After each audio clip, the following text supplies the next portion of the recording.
चूरू में जिला स्तरीय अश्वमित्र सम्मेलन आयोजित किया गया। इसमें चूरू, सीकर, झुंझुनू जिले के अश्वपालकों ने भाग लिया। इस कार्यक्रम में पशुपालकों को पशुओं में होने वाली बीमारियों के कारण, लक्षण और बचाव के उपायों के बारे में जानकारी दी। पशु के रखरखाव, पशुओं के लिए संतुलित आहार के फायदे, सरकारी योजनाओं के बारे में चर्चा की गई। इस मौके पर महिला स्वयं सहायता समूहों द्वारा तैयार किए गए उत्पादों की प्रदर्शनी भी लगाई गई।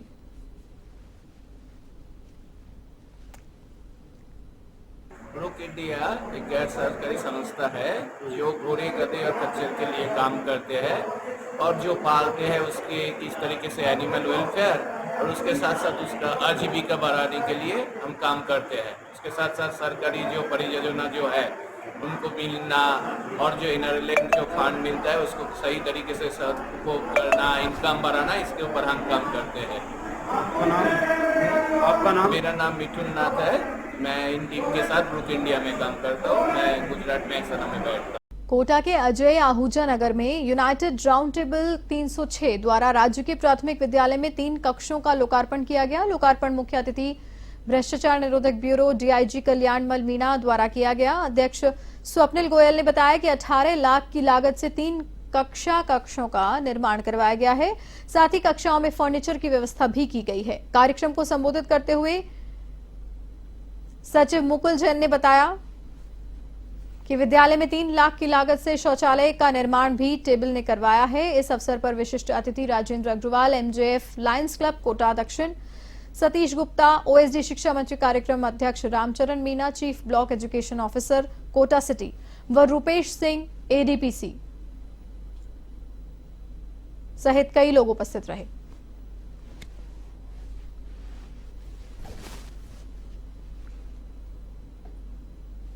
कोटा में बल्कि राजस्थान में भी राउंड टेबल इंडिया शिक्षा विभाग के साथ कदम से कदम मिला करके विद्यार्थियों के हित में कक्षों का निर्माण करने का एक पुनीत कार्य कर रही है। मैं इस अवसर पर राउंड टेबल 306 जिन्होंने ये 3 कमरे बनवाए, विद्यार्थियों की आवश्यकता को समझ करके उनके हित लिए कमरों का निर्माण करवाया, उनको धन्यवाद देना चाहूँगा। विभाग की ओर से उनका अभिनंदन भी करना चाहेंगे जिन्होंने हमारे कोटा शहर की कच्ची बस्ती, पिछड़ी बस्ती, जहाँ विद्यार्थियों का नामांकन 350 के लगभग है। चूरू स्थित प्राचीन मंगलेश्वर बड़ा महादेव मंदिर में सिद्धेश्वर महादेव व मंगलेश्वर महादेव का रुद्राभिषेक आयोजित हुआ। मंगलेश्वर आरती मंडल की ओर से रुद्राभिषेक का आयोजन किया गया। मंदिर के पुजारी अनिल जी ने बताया कि ऋषिराज व्यास व अशोक बंटोलिया के आचार्यत्व में महादेव का गन्ने के रस से रुद्राभिषेक किया गया। कार्यक्रम में बड़ी संख्या में श्रद्धालु भी पहुंचे।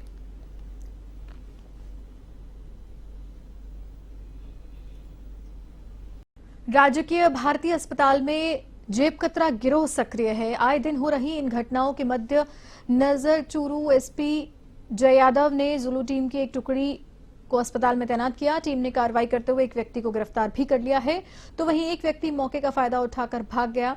जुलू टीम की निरंजना, सरिता और निर्मला ने कार्रवाई को अंजाम दिया। फिलहाल मामले की जांच धर्मस्तूप चौकी के प्रभारी सुरेश कुमार कर रहे हैं। गत 1 अगस्त को अतिवृष्टि के कारण हुए नुकसान को लेकर गुरुवार को वरिष्ठ कांग्रेस नेता मोहम्मद हुसैन निर्वाण के नेतृत्व में उपखंड अधिकारी चूरू को ज्ञापन प्रेषित किया गया। ज्ञापन के माध्यम से उपखंड अधिकारी को अवगत करवाया गया कि गत 1 अगस्त को चूरू जिला मुख्यालय पर हुए क्षतिग्रस्त व ढहे हुए मकान व हवेलियों का प्रशासनिक स्तर पर मौका मुआयना करवाया जाए। उसके बाद सभी पीड़ितों को सहायता राशि प्रदान करने की मांग भी की गई। अतिवृष्टि के कारण अधिकांश मकान व हवेलियों में बड़ी बड़ी दरारें आ गई हैं, जिसके कारण ये वर्तमान में रहने की स्थिति में नहीं रहे हैं। ज्ञापन प्रेषित करने वालों में बड़ी संख्या में कांग्रेस के कार्यकर्ता व पदाधिकारी उपस्थित रहे। चूरू में हरियाली तीज के अवसर पर मुख्यमंत्री वृक्षारोपण महाअभियान 2024 हरियालो राजस्थान के अभियान के तहत सामाजिक न्याय व अधिकारिता विभाग के कार्यालय में पौधारोपण कार्यक्रम किया गया। कार्यक्रम में नगेंद्र सिंह राठौड़, उप निदेशक सामाजिक न्याय व अधिकारिता विभाग चूरू व नरेश बरोठिया, उप निदेशक जिला बाल संरक्षण इकाई व बाल अधिकारिता विभाग के संयुक्त तत्वावधान में पौधारोपण किया गया। विभागीय अधिकारियों द्वारा राज्य सरकार की पहल को सराहनीय बताया गया और कार्यालय में विविध औषधीय गुणों के साथ युक्त पौधों का रोपण कर कार्यालय के सभी कार्मिकों को एक एक पौधा लगाने व उनकी देखभाल व सुरक्षा करने हेतु संकल्प भी दिलवाया गया।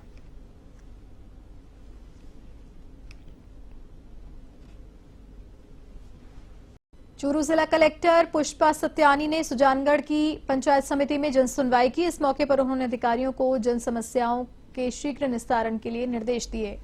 इस दौरान उन्होंने सभी विभागों के अधिकारियों को 15 अगस्त आजादी के पर्व को उत्साह के साथ मनाने को भी कहा और सभी घरों पर तिरंगा फहराने को भी कहा। लोगों को प्रेरित करने के निर्देश भी उन्होंने दिए। जन सुनवाई में पानी, बिजली और सड़क के मुद्दे छाए रहे। मान के ही चल रहे थे, बट ओवरऑल जो हम लोग देख रहे हैं वो जेजेएम प्रोजेक्ट्स को वो काफ़ी लगा कि यहाँ पे कई जगह पे काम बहुत कम हुआ है और वो ठेकेदार के खिलाफ प्रॉपर कार्रवाई नहीं हुई है। तो उस पर एक तो रिपोर्ट्स पूरे सब डिवीजन की मंगाने के लिए मैंने एसडीएम को निर्देशित कर दिया है कि हर पंचायत में मुझे बता दी जाएगी कितना काम हुआ है और ताकि आगे सरकार तक ये रिपोर्ट पहुँचाई जा सके और जो जगह जगह इनके द्वारा काम अधूरे छोड़ दिए गए हैं उनको त्वरित गति से पूरा कराया जाए। खाद्य नागरिक आपूर्ति एवं उपभोक्ता मामले विभाग के प्रमुख शासन सचिव व जिला प्रभारी सचिव भास्कर ए सावंत ने कहा है कि सभी विभागों के अधिकारी अपने अपने विभागों से जुड़ी बजट घोषणाओं पर शीघ्र कार्रवाई करना सुनिश्चित करें कि कैसे ये घोषणाएं जल्द से जल्द मूर्त रूप ले सकें ताकि राज्य सरकार की मंशा के अनुसार आमजन को इनका लाभ मिले। प्रभारी सचिव गुरुवार को चूरू के जिला परिषद सभागार में बजट घोषणाओं के क्रियान्वयन व विभागीय योजनाओं की समीक्षा बैठक को संबोधित कर रहे थे। इस अवसर पर विधायक हरलाल सहारण, जिला कलेक्टर पुष्पा सत्यानी सहित विभिन्न विभागों के जिला स्तरीय अधिकारी उपस्थित रहे।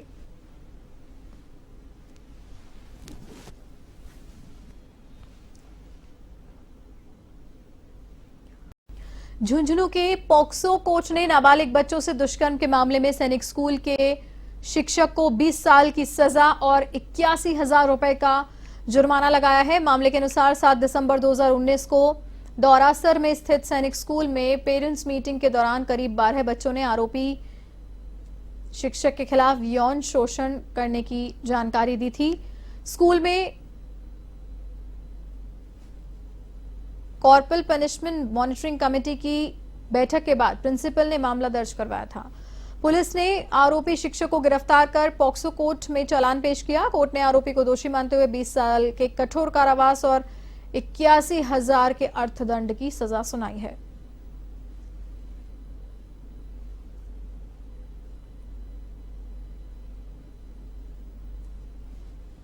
स्कूल दौरासल जिला झुंझुनू में एक अध्यापक रविंद्र शेखावत थे जो टीजी के अंग्रेजी के टीचर थे।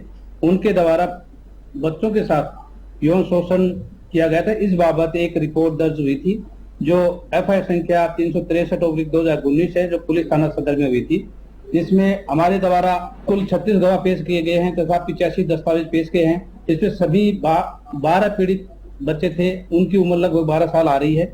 इसमें इनकी शिकायत करने पर संस्था के प्रधानाचार्य द्वारा एक रिपोर्ट दर्ज करवाई गई थी और उसके रिपोर्ट दर्ज होने पे कोर्ट ने इसको दोषी मानते हुए 5/6 में 20 साल की सजा तथा कुल 81,000 रुपए का जुर्माने से दंडित किया गया।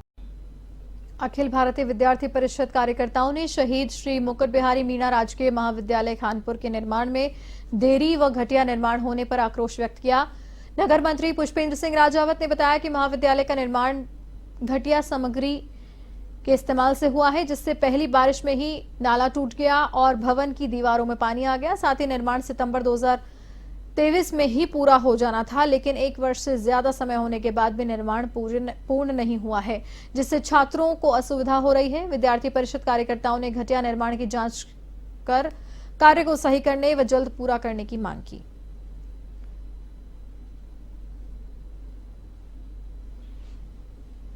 माउंट आबू के मुख्य मार्ग रोटरी सर्किल से लेकर एमके चौराहा तक फुटपाथों पर अतिक्रमण हटाओ अभियान चलाया जा रहा है, जिसके तहत प्रशासन की ओर से सड़क के बाहर लगे हुए अतिक्रमण को हटाया जा रहा है। इससे पूर्व उपखंड अधिकारी ने पालिका पुस्तकालय में अतिक्रमण को लेकर गहरी नाराजगी दिखाई।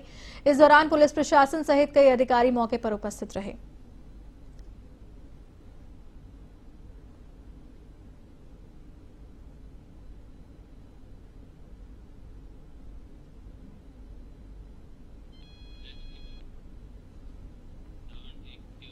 धौलपुर जिले में अजीतपुर के राजकीय उच्च माध्यमिक विद्यालय भवन की जर्जर स्थिति को लेकर स्कूली छात्र छात्राओं सहित ग्रामीणों में आक्रोश भड़क गया है। ग्रामीणों ने राज्य सरकार व शिक्षा विभाग के खिलाफ जमकर नारेबाजी कर प्रदर्शन किया।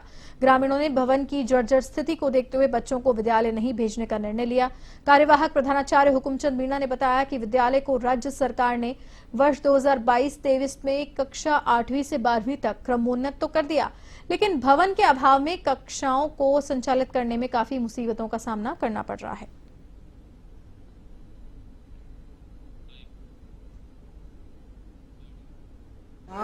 भवन और व्यवस्था काफी क्षतिग्रस्त है।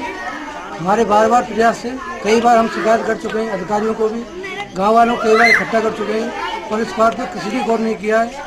आज दिनांक 8/8/2024 को विद्यालय की स्थिति ऐसी है कि जितने भी रूमों में समय पानी भरा हुआ है, हमारा रिकॉर्ड सभी क्षतिग्रस्त हो चुका है। सभी विद्यालय के जितने भी संसाधन हैं वो सभी क्षतिग्रस्त बीत चुके हैं। इसमें हमें विद्यालय चलाने में बड़ी असमर्थता हो रही है। स्कूल में टोटल 4 कमरे हैं, एक छोटा कमरा है जिसमें आंगनवाड़ी समन्वित है। स्थिति ये है कि स्कूल की प्रत्येक छत जो चाहती है पूरा पानी नीचे आता है सीधा ही, और संख्या लगभग 190 के लगभग स्कूल में छात्र और छात्राओं की संख्या है। पूरा रिकॉर्ड है वो पानी से बीत चुका है, खाद्यान्न बीत चुका है। हमने कई बार लिखित रूप में भी एडीपीसी साहब और ऊपर अधिकारियों को सूचित कर दिया है, लेकिन कोई भी अब तक सुनवाई नहीं हुई है। पीओ परिक्षेत्र अजीतपुर विद्यालय निरीक्षण के लिए गया गांव वालों की सूचना पर। कल यहां पर बहुत तेज बारिश हुई जिसके कारण विद्यालय पूरी तरीके से जर्जर है। छतों से पानी टपक रहा है और अंदर जो रूम है उनमें पानी भरा हुआ है और उनके अंदर विद्यालय चलाना और बच्चों को बैठाना किसी भी तरीके से खाली नहीं है। इसलिए मैं प्रशासन से निवेदन करना चाहूँगा कि उपयुक्त विद्यालय के लिए सही तरीके से सही और अच्छा समाधान खोजने की कोशिश करें, जिससे कि आगे बच्चों को किसी भी प्रकार की कोई असुविधा। पादुकला कस्बे सहित आसपास के ग्रामीण क्षेत्रों में महिलाओं ने नाचते गाते हरियाली तीज हर्षोल्लास के साथ मनाई। इस मौके पर महिलाओं ने 16 श्रृंगार किया और चिरमी खेल प्रतियोगिता में शामिल हुई। महिलाओं ने झूला झूलने का आनंद लिया और बाबा श्याम का आशीर्वाद लेकर अपने पति की दीर्घायु की कामना की। श्याम महिला मित्र मंडल की ओर से बाबा श्याम को भोग लगाया गया। इस दौरान मंडल की अध्यक्ष मुन्नी देवी सोनी सहित अन्य पदाधिकारियों ने पौधारोपण किया।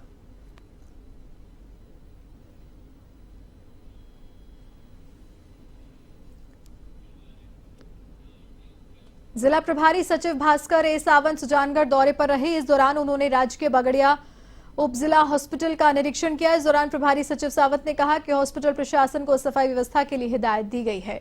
साथ ही उन्होंने इमरजेंसी वार्ड को बेसमेंट में शिफ्ट करने को कहा ताकि गंभीर रोगियों को परेशानी न हो। इस पर कार्यवाहक पीएमओ डॉक्टर विजय कुमार बगड़िया ने अनुमति मिलते ही इमरजेंसी वार्ड नीचे शिफ्ट करने की बात कही है। पादुकला नागौर जिले की लूनी नदी में युवक साकिर अन्य साथियों के साथ मछली पकड़ रहा था। इसी दौरान मिट्टी में धंसने से युवक नदी के तेज बहाव में बह गया। सूचना मिलने पर रियापड़ी उपखंड अधिकारी, तहसीलदार, थांवला थानाधिकारी सहित पुलिस प्रशासन मौके पर पहुंचे। प्रशासन ने ग्रामीणों की मदद से फंसे हुए करीब 10 लोगों को रेस्क्यू कर नदी से बाहर निकाला। युवक साकिर के शव को गांव के तैराकी युवकों ने नदी के बजरी से बाहर निकाला।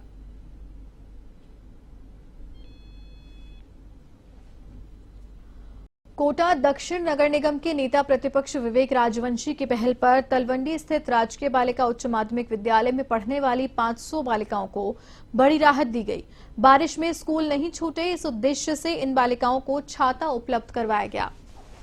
इस दौरान पार्षद गोपाल राम मंडा, योगेश अहलुवालिया, संजय विजय, भानु प्रताप सिंह, पूर्व पार्षद जितेंद्र सोनी के साथ समाजसेवी मौजूद रहे। राजवंशी ने कहा कि बालिकाओं की समस्या को देखते हुए ये पहल की गई है और आगे भी भामाशाहों की मदद से इस अभियान को आगे जारी रखा जाएगा। समाज में और जनता के बीच में कुछ चीजें ऐसी होती है, प्रैक्टिकल फील्ड में जाने पे आपको पता लगता है। जैसे मैं किस्सा बताऊं, एक बार मैं पार्क में सामने से निकल रहा था, शाम को लाइट चली गई, पूरे पार्क में अंधेरा के बच्चों ने शोर मचाया, तो मुझे लगा ऐसी व्यवस्था होनी चाहिए कि पार्क के अंदर की लाइट जाने पे एकदम पूरा अंधेरा नहीं हो। उसको लेकर के मैंने भी सोलर लाइट लगवाई पार्कों में, लेकिन सिस्टम किसी कारण से फेल हो गया। सुरक्षित बैटरी वगैरह निकाल के ले गए, इसी तरह से 2 बच्चों को मैंने बरसात में भीगते आते देखा, 15-20 मिनट पानी बहाते बरसात में, तो मुझे लगा बच्चों को छाता देंगे तो बच्चे इसको टाइम से पहुँचेगी और बीमार भी नहीं होगी। उसको देख करके दोनों स्कूलों में बच्चों के लिए छाते बनवाए, छाते बना के बच्चों को मारते। जनजातीय बालिका छात्रावास डाबी में अमृत महोत्सव के दौरान एक पेड़ मां के नाम के तहत छात्र छात्राओं ने पौधारोपण किया। साथ ही विद्यार्थियों ने पौधे की सुरक्षा का भी संकल्प लिया। पौधारोपण कार्यक्रम में विभिन्न प्राइवेट स्कूलों ने पौधारोपण कर पर्यावरण को स्वच्छ बनाने का जिम्मा भी लिया।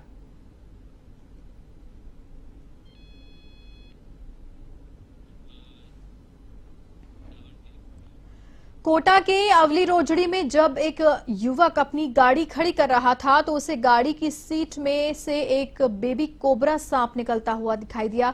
सांप को देखकर चालक प्रीतम घबरा गया। बेबी कोबरा को देखने के लिए आसपास के स्थानीय लोगों की भीड़ जमा हो गई। सूचना के बाद गोविंद शर्मा स्नेक कैचर मौके पर पहुंचे और कोबरा सांप को गाड़ी की सीट से बाहर निकाला गया। सांप का रेस्क्यू करने के बाद उसे जंगल में सुरक्षित स्थान पर छोड़ा गया। गोविंद शर्मा ने अपील करते हुए कहा कि बारिश के समय में जब भी गाड़ी प्रयोग करें तो एक बार गाड़ी के अंदर नजर जरूर डाल लें।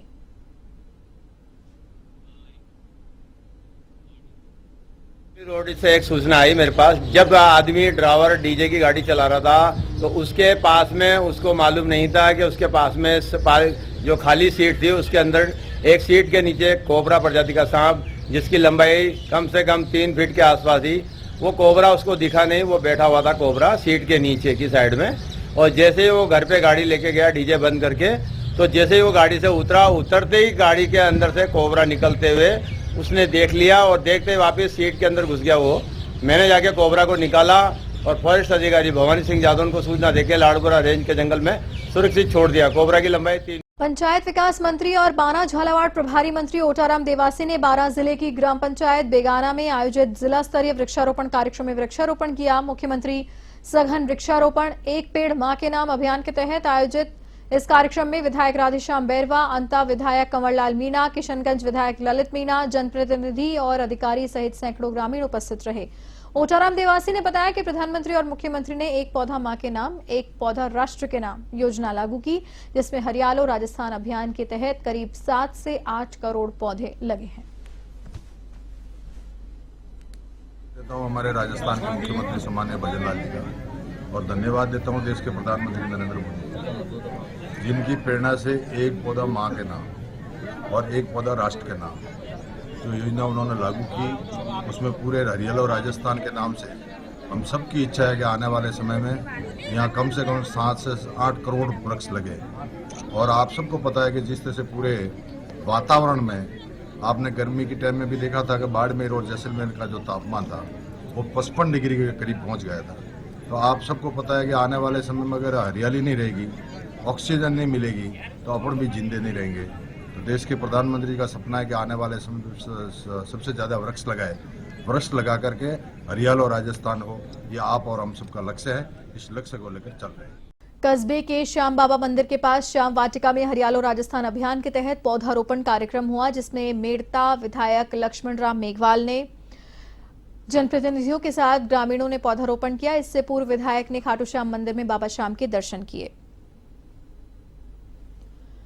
मंदिर कमेटी ने उनका दुपट्टा पहनाकर स्वागत किया। विधायक मेघवाल ने कहा कि पौधारोपण करने के साथ उनका संरक्षण भी जरूरी है। इस मौके पर स्थानीय जनप्रतिनिधिकरण ग्रामीण युवा शक्ति ने विधायक को जन्मदिवस की बधाई दी। इस दौरान भाजपा किसान मोर्चा जिलाध्यक्ष मदन राम गोरा, सरपंच राम प्यारी देवी फड़ौदा समेत ग्राम पंचायत के समस्त वार्ड पंच व ग्रामीण उपस्थित रहे।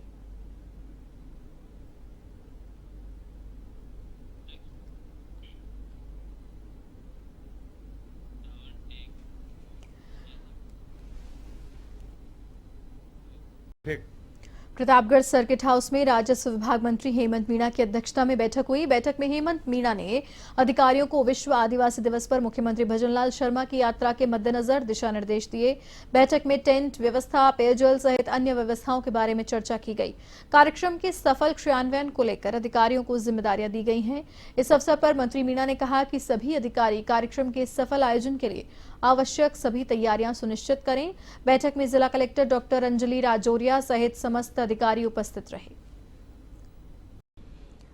नानड़ा ग्राम के शहीद पूरण काठात राजकीय उच्च माध्यमिक विद्यालय में एक नवाचार किया गया। भामाशाह राजेंद्र काठात ने विद्यालय में सभी विद्यार्थियों को शूज वितरित किए। राजेंद्र काठात ने पूर्व में प्रधानाचार्य के आग्रह पर संपूर्ण विद्यालय में कैमरे लगवाए, रसोई घर बनवाया, बाउंड्री वॉल निर्माण सहित कई अन्य विकास कार्य भी किए गए हैं। सीकर शहर के मध्य स्थित सुभाष चौक में हुई 4 लाख रुपए की लूट का खुलासा करते हुए पुलिस अधीक्षक भुवन भूषण यादव ने बताया कि दोनों आरोपियों को गिरफ्तार किया जा चुका है और इससे पूर्व उनके ऊपर किसी तरह से कोई आपराधिक रिकॉर्ड नहीं है। लूट की वारदात को अंजाम देने के लिए उन्होंने 1 महीने मकान किराए पर लिया था और फिर लूट की वारदात को अंजाम देने के बाद वो फरार हो गए थे। पुलिस दोनों आरोपियों से पूछताछ कर रही है और लूटी गई राशि में से 2,93,000 रुपए बरामद भी हो चुके हैं।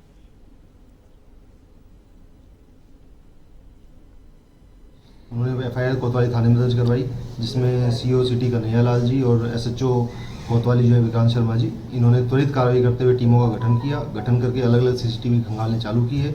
अन्य तकनीकी और मानवीय जो सूचना होती है उसका संकलन करना चालू किया। उसके आधार पर इन्होंने 2 लोगों को चिन्हित किया। दोनों का नाम जीवराज है, दोनों डीडवाना नागौर के कुसुम्बी जाखला गाँव के रहने वाले हैं। उनको टीम अलग गठित करके एक उसके गांव से और एक जो जैसलमेर के साइड में भाग गया था उसको वहां से इन्होंने दस्तयाब करके इन्होंने 2,93,000 रुपए करीब इनसे बरामद किए और अभी उनको प्रोडक्शन वारंट पे लेके शेष बरामदगी का वो प्रयास कर रहे हैं। और इसके अलावा भी अगर उन्होंने घटना करी होगी तो उसके संदर्भ में उनसे पूछताछ की जाएगी। पहले से इन पर कोई मुकदमे नहीं है। इस पूरी कार्रवाई के अंदर कोतवाली सीकर के दिनेश कुमार कांस्टेबल, दिलीप कुमार कांस्टेबल और साइबर सेल के अंकुश कुमार की विशेष भूमिका। राजगढ़ थाना क्षेत्र में चोरों का आतंक खत्म नहीं हो रहा है। आए दिन हो रही चोरी की घटनाओं से ग्रामीणों में रोष है, साथ ही पुलिस की ओर से समय पर कार्रवाई न होने से भी लोगों में नाराजगी है। एक बार फिर चोरों ने मंदिर को निशाना बनाया। सूचना पर राजगढ़ पुलिस मौके पर पहुंची और घटनास्थल का जायजा लिया। मंदिर के पुजारी जयप्रकाश शर्मा ने बताया कि हनुमान मंदिर में जोत देखने आए तो दान पात्र का गेट खुला था, जिसमें से कागज के नोट नहीं थे, सिर्फ सिक्के थे। इसके अलावा यशवंत गोयल ने बताया कि टकसाल की गली में उन्होंने गोदाम लिया हुआ था, जिसका भी ताला टूटा था और सामान अस्त व्यस्त था। पुलिस मामले की जांच भी जुटी है। समिति का ये कल शाम को पूजा अर्चना करके जब गए उस समय तक ये सुरक्षित था। अब जब सुबह आकर के देखा तो ये दान पात्र खुला हुआ था और ये काफी दिनों से बंद था। इसमें जांच नहीं हुई कि भाई कितनी राशि इसके अंदर थी। अब उसको निकाल करके चोर ले गए। ये सुबह लगभग 4 बजे हम खड़े होते हैं। हम खड़े हुए, अशोक जी आए, अशोक जी ने आवाज दी, हम खड़े हो गए। हम हनुमान जी की जोत देखने आए हैं। भाई जोत को देखो, बत्ती कम हो जाती है सुबह, तो जोत की बात बढ़ानी पड़ती है। उठते में जोत देखने आया, लैट्रिन वाट्रिन जाके तो एक गेट खुला था ये दान पात्र का। उसमें देखा तो सारे पैसे गायब थे, रेज की थी बस। आज मेरा जो गोदाम है टकसाल की गली में है, इसमें स्टेशनरी और काफी चीजें हैं। आज सुबह जब मैं आया तो यहाँ का ताला टूटा हुआ था और सारा सामान अस्त व्यस्त था। तुरंत पुलिस को सूचना दी, पुलिस मौके पे आई, देख के भी लिए मौका मुआवना। अब हिसाब लगा रहे हैं कि इसमें कितना नुकसान हुआ है, क्या क्या चोरी हुआ है, इस चीज का आकलन किया जा रहा है और अब इसी संदर्भ में रिपोर्ट दर्ज कर। रामगढ़ के नूरनगर में रहने वाली 13 वर्षीय छात्रा के अपहरण के आरोप में रब्बानी दत्तक पुत्र कालू को धिंगानियाबाद से गिरफ्तार किया गया। थानाधिकारी धर्मेंद्र मीणा ने बताया कि नाबालिग के पिता ने रिपोर्ट दर्ज करवाई, जिसके आधार पर आरोपी रब्बानी कई दिनों से धमकियां दे रहा था और परेशान कर रहा था। 2 अगस्त को रात्रि 8 बजे तक वो घर नहीं लौटी और रब्बानी व उसकी मां ने षड्यंत्र रचकर अपहरण किया। मुखबिर की सूचना पर आरोपी रब्बानी को धिंगानियाबाद पुलिया से गिरफ्तार किया गया है। 4 अगस्त को नाबालिग को अजमेर से दस्तयाब किया गया। प्रकरण में प्रयुक्त मोटरसाइकिल भी बरामद कर ली गई है। नगर पालिका सभा भवन में पालिका अध्यक्ष उषा कमर राठौड़ की अध्यक्षता में प्रशासनिक समिति और वित्त समिति की बैठक आयोजित हुई। बैठक में नगर के भूमि संबंधित प्रकरणों के साथ नगर के विकास कार्यों को लेकर विशेष रूप से चर्चा की गई। बैठक में बारिश के दौरान क्षतिग्रस्त हुई सड़कों की मरम्मत को लेकर और साथ ही स्थानांतरित हो चुके कर्मचारियों ने जो सरकारी क्वार्टर खाली नहीं किए हैं उसे लेकर भी मामला उठाया गया। पालिका अधिनियम के अंतर्गत एवं दिनांक 12/7/2024 को राज्य सरकार द्वारा जारी परिपत्र के अनुसरण में भूमि संबंधी जितने भी प्रकरण है निस्तारण करने के लिए प्रशासनिक समिति की मीटिंग का आयोजन रखा गया। शहर के अंदर विभिन्न मुद्दे प्रमुखतया भूमि आवंटन के थे। जो सरकारी और राजस्थान सरकार की बजट घोषणा में तो जो सरकारी विभाग है उनको नियमानुसार एनओसी जारी करेंगे हम भूमि आवंटन के लिए। 69A के जो पट्टे थे उनके लिए सारे 175 से ऊपर पट्टे हैं, उन सारों की वित्तीय स्वीकृति और सारी जो है वो दे दी गई। सफाई को लेकर भी चर्चा हुई। सफाई व्यवस्था वैसे तो लगभग सही चल रही है, बाकी फिर भी कहीं कहीं जगह पर कर्मचारियों की कमी की वजह से भी समस्याएं आ रही है, तो जहां पर जैसी जो शिकायतें आ रही है उसको निस्तारण किया जा रहा है। सुमेरपुर शहर पूरा खड्डों में तब्दील हो गया है, इसीलिए क्या कहेंगे? बारिश की वजह से अभी पेच वर्क का काम शुरू नहीं किया जा सका है, बाकी टेंडर लगे हुए हैं, बाकी झींगरा वगैरह डाल के और सारा जो जहाँ जहाँ पर शिकायतें आ रही है वहाँ पे निस्तारण किया जा रहा है। बाकी बारिश बंद होते ही इसका रोडों का पूरा टेंडर वगैरह हो चुका है। देश भर में अब तक सामान्य से ज्यादा बारिश हो चुकी है, लेकिन मॉनसून अभी भी पूरी तरह से सक्रिय है। खासकर पहाड़ी इलाकों में बारिश का रौद्र रूप देखने को मिल रहा है। बादल फटने की वजह से हिमाचल प्रदेश और उत्तराखंड बाढ़ का खतरा लगातार झेल रहे हैं, तो वहीं राजस्थान के जैसलमेर, बाड़मेर, जोधपुर और केकड़ी में भारी बारिश की वजह से बाढ़ जैसी स्थितियां बनी हुई हैं। आईएमडी ने आज के लिए 24 राज्यों में भारी बारिश की बात कही है, तो वहीं राजधानी जयपुर में सुबह से ही लगातार कभी तेज तो कभी हल्की बारिश हो रही है। इसी बीच मौसम विभाग ने राजस्थान के 10 जिलों में भारी बारिश का अलर्ट जारी किया है।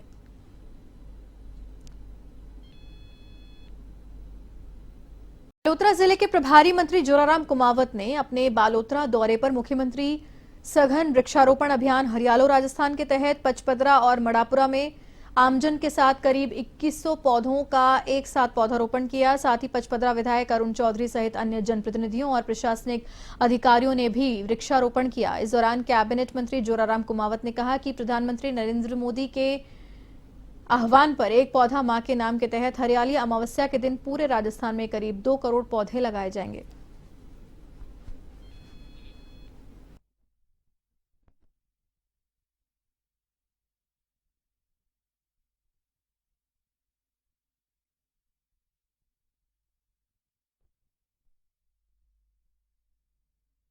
सरकार की ओर से चलाए जा रहे वृक्षारोपण महाअभियान के तहत बयाना क्षेत्र में भी वन विभाग की ओर से वृक्षारोपण महाअभियान का आयोजन कर एक ही दिन में 4000 पेड़ पौधे लगाए गए। वन रेंज बयाना की ओर से बयाना में तत्कालीन गहलोत सरकार की ओर से विकसित किए गए लवकुश वाटिका उद्यान में विशेष पौधारोपण अभियान का आयोजन कर वहां 2000 नीम के पेड़ पौधे लगाए गए, जिससे आपको बता दें कि पहले भी गत वर्ष इस उद्यान में फल फूल व छायादार करीब 9000 पेड़ पौधे लगाए गए थे। इसी प्रकार बयाना उपखंड के बंद बारेठा वन रेंज क्षेत्र के बराहना वन क्षेत्र के जंगलों में वृक्षारोपण का आयोजन कर वहां पर भी विभिन्न प्रकार के 2000 पेड़ पौधे लगाए गए। वृक्षारोपण महाअभियान में वन विभाग के जिला वन अधिकारी गणेश कुमार वर्मा, उपखंड अधिकारी राजीव शर्मा सहित कई भाजपाई उपस्थित रहे। इस मौके पर लवकुश वाटिका में स्कूली बच्चों व आरएसी के जवानों ने 335 पेड़ पौधे लगाकर उनके पालन पोषण की जिम्मेदारी भी ली।